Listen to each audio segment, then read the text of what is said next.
یہ ان دنوں کی بات ہے جب میری عمر یہی کوئی 20 سال کے لگ بھگ تھی۔ میں ایک گاؤں میں اپنی ماں اور 3 بہنوں کے ساتھ رہتا تھا۔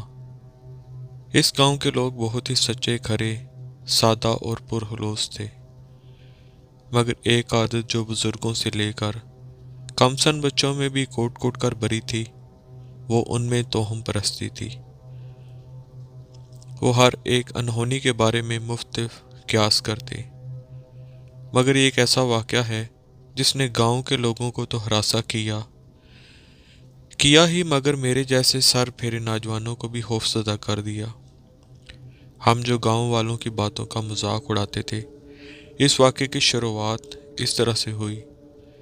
گاؤں میں ایک لڑکا جس کا اصل نام تو عاشق تھا، مگر وہ فطرن بہت ہی بولا اور اگر بیوقوف کہا جائے تو بے جا نہ ہوگا۔ اسے ہم سب گاؤں والے بولا ہی کہتے تھے۔ بولا اکیلا تھا۔ گاؤں والے اس سے مختلف کام کے ہوس، 2 وقت کی روٹی دیتے اور پرانے کپڑے وغیرہ بھی، اور وہ بیچارہ خوشی خوشی ہر کسی کا کام کر دیتا تھا۔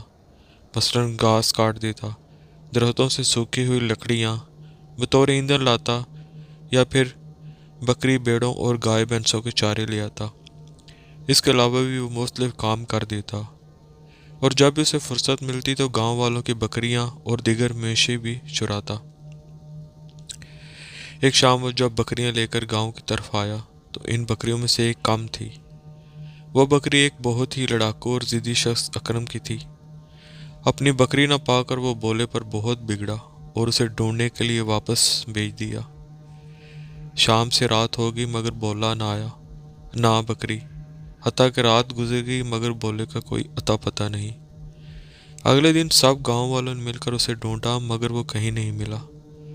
ہمارے گاؤں سے ذرا دور ایک کھنڈر تھا۔ بزرگوں کا کہنا تھا کہ کسی زمانے میں یہ جگہ ہندوؤں کی عبادت گاہ تھی، پھر نہ جانے وہ سب کہاں چلے گئے، اور پھر آہستہ سے یہاں مسلمان آباد ہو گئے۔ اب وہ مندر ویران پڑا تھا۔ ادھر گاؤں کے لوگ بہت کم جاتے تھے۔ گاؤں والے بولے کو ڈھونڈ ڈھونڈ کر تھک گئے تھے۔ ایک دن ہم لڑکوں نے جاڑی کے پاس خون کے چھینٹے دیکھے جو سورج کی حرارت کے باعث سیاہی مال ہو گئے تھے۔ ہم نے گاؤں کے امام صاحب کو بتایا تو وہ پریشان ہو گئے، اور دیگر گاؤں کے لوگوں نے یہ خیال کیا کہ ہو نہ ہو بولے کو کسی بھوت پریت نے مار دیا ہے، کیونکہ وہ مندر سالوں سے ویران پڑا ہے، اسی لیے اس میں کسی اسیب وغیرہ نے بسیرا کر لیا ہوگا۔ اس واقعے سے گاؤں میں خوف و ہراس پھیل گیا، اور دیگر والدین کی طرح میری والدہ نے بھی مجھے اس مندر کی طرف نہ جانے کی نصیحت کی، جسے میں نے بالکل نظر انداز کر دیا۔ ہم سب دوستوں نے اس مندر میں جانے کا پکا ارادہ کیا، اور ظاہر ہے اگر اس خطرناک ارادے کی خبر ہمارے والدین کو ہو جاتی تو وہ ہمیں گھروں میں بند کرنے سے قطعاً گریز نہ کرتے، اس لیے ہم نے وہاں چھپ کے جانے کا پروگرام بنایا۔ جون کی تپتی اور جلستی دوپہر میں ہم مندر جانے کے لیے تیار ہو گئے۔ میں یعنی سلامت، جیرا، شیدہ اور سومی، ہم 4 لڑکوں پر مشتمل یہ قافلہ مندر کی جانب رواں دواں ہو گیا۔ اس قدر بپھرے ہوئے سورج کی آگ اگلتی دوپہر میں ہم لرزتے قدموں اور پسینہ پسینہ وجود لیے آگے ہی آگے بڑھ رہے تھے، اور ہم اس مندر کے بالکل قریب آ گئے۔ وہ قدیم خستہ حال مندر تھا، جو یقیناً اپنے دور میں بہت ہی مضبوط اور خوبصورت رہا ہوگا۔ لکڑی کا بہت بڑا دروازہ تھا جو کہ بند تھا، اور اس پر کسی قسم کا کوئی تالا وغیرہ بھی نہیں لگا ہوا تھا، مگر جب ہم نے اس کے دروازے کو اندر کی طرف دھکیلا تو ہمارے دانتوں تلے پسینہ آ گیا۔ بالآخر ہم چاروں نے مل کر اس دروازے کو کھول دیا۔ ایک زوردار آواز کے ساتھ وہ دروازہ کھلا، اور خاموش فضا میں زوردار آواز ابھری، پھر وہی سکوت چھا گیا۔ جیسے ہی ہم دروازہ کھول کر اندر داخل ہوئے، ایک عجیب دل کو متلا دینے والی بدبو نے ہمارا استقبال کیا۔ ہمارے ذہن میں تھا کہ جہاں سالوں سے کسی روح کا گزر نہ ہوا ہو، اس جگہ مکڑی کے بے شمار جالوں، گندگی اور غلاظت کا ڈھیر ہوگا، مگر حیرت انگیز طور پر وہ حال نما سارا مندر بے حد صاف ستھرا تھا۔ یوں لگتا تھا کہ جیسے کوئی ابھی ابھی اس کی صفائی کر کے گیا ہے۔ مندر کی دیواروں پر بڑے عجیب قسم کے چہرے بنے ہوئے تھے، رنگ برنگ کے انسانوں کی بدہیت تصویریں، فرش پر لاتعداد چھوٹے موٹے مٹی کے پیالے نما چراغ رکھے تھے۔ میں نے محسوس کیا کہ مندر میں پھیلی ناگوار بو انہی چراغوں کی بدولت ہے۔ ہمارے دل میں جو خوف اور ڈر کنڈلی مار کے بیٹھا ہوا تھا، اب وہ قدرے زائل ہو گیا، اور ہم چاروں حیرت سے گھوم پھر کر اس مندر کو اب دیکھ رہے تھے۔ مندر میں کہیں بھی بولے کا کوئی نام و نشان نہیں تھا۔ نہ جانے وہ غریب کہاں غائب ہو گیا تھا۔ یہ بات سوچتے اور کرتے ہم چاروں مندر کے دروازے کو اچھی طرح بند کر کے واپس آ گئے۔ گھر واپس آ کر میں نے کچھ بھی ظاہر نہ ہونے دیا اور معمول کے مطابق دن گزر گیا۔ شام کے بعد میں نے رات کا کھانا کھایا اور حسب معمول ریڈیو پر اپنا پسندیدہ پروگرام سنتا رہا۔ امی اور میری تینوں بہنیں سو گئیں تو میں نے بھی ریڈیو بند کر کے سونے کی کوشش کی۔ چونکہ گرمی کا موسم تھا اس لیے ہم سب صحن میں چارپائیاں بچھا کر سوتے تھے۔ میری چارپائی کے ساتھ ہی باجی چھوٹی سی میز پر پانی رکھ دیتی تھی تاکہ رات میں کسی کو پیاس لگے تو وہ اٹھ کر پانی پی لے۔ پاس ہی میں نے اپنا ریڈیو بھی رکھ لیا تھا۔ ابھی میں نے دوسری کروٹ لی ہی تھی کہ ریڈیو پوری شدت سے آن ہو گیا۔ میں نے کرنٹ کھا کر پیچھے مڑ کر دیکھا اور جلدی سے اٹھ کر اسے بند کر دیا۔ میرا دل بری طرح دھڑک رہا تھا۔ میں پھر سونے کے لیے لیٹ گیا۔ لاشعوری طور پر میرا خیال ریڈیو میں ہی اٹکا ہوا تھا کہ اب بجے کہ تب بجے، مگر جب کافی دیر گزر گئی تو مجھے قدرے اطمینان ہوا اور میں پھر سونے کی کوشش میں لگ گیا۔ ابھی مجھ پر غنودگی طاری ہوئی تھی کہ ایک بار پھر ریڈیو کی آواز اندھیرے اور خاموش رات میں گونج اٹھی۔ میں سٹپٹا کے اٹھ بیٹھا، ڈرتے ڈرتے ایک بار پھر اسے بند کیا۔ میں بری طرح کانپ رہا تھا، میرا رواں رواں لرز رہا تھا۔ حیرت انگیز طور پر میری امی اور بہنیں گہری نیند سو رہی تھیں، حالانکہ ذرا سے کھٹکے کی آواز پر میری امی کی آنکھ کھل جاتی تھی۔ تو ریڈیو کی فل آواز پر وہ کیوں نہیں جاگی؟ سوچتے الجھتے میں پھر سونے کی کوشش کرنے لگا، مگر اب مجھے ایسا لگ رہا تھا کہ جیسے میرے سرہانے کوئی بم رکھا ہو جو کسی بھی لمحے پھٹ سکتا ہے۔ پھر نہ جانے کب میں سو گیا، نیند میں بھی ریڈیو بند کرتا اور وہ پھر بج اٹھتا۔ صبح میری آنکھ اس وقت کھلی جب سورج کے آسمان پر راجدھانی تھی۔ دن کا اجالا پوری طرح ہر سو پھیل چکا تھا۔ دھوپ ہمارے کچے صحن میں دبے پاؤں آتی جا رہی تھی۔ باورچی خانے میں برتنوں کی آوازیں آ رہی تھیں۔ میرا سب سے پہلا خیال آن ہوتے ریڈیو کی جانب گیا، مگر کوئی بھی مناسب سرا میرے ہاتھ نہ لگا۔ میں اٹھا، منہ ہاتھ دھو کر جلدی سے ناشتہ کیا اور دوستوں کے پاس چلا گیا کہ اگر ان کے ساتھ بھی کوئی غیر معمولی بات ہوئی ہو تو وہ ضرور مجھے بتائیں گے، کیونکہ ہم چاروں ہی اس ویران مندر میں گئے تھے۔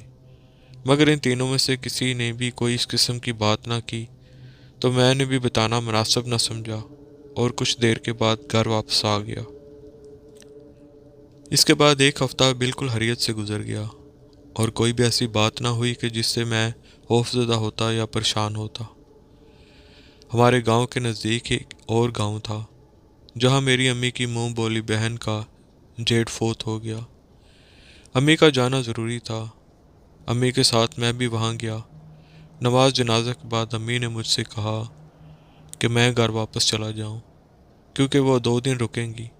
میں نے حامی بھر لی اور اپنے گھر واپس آ گیا۔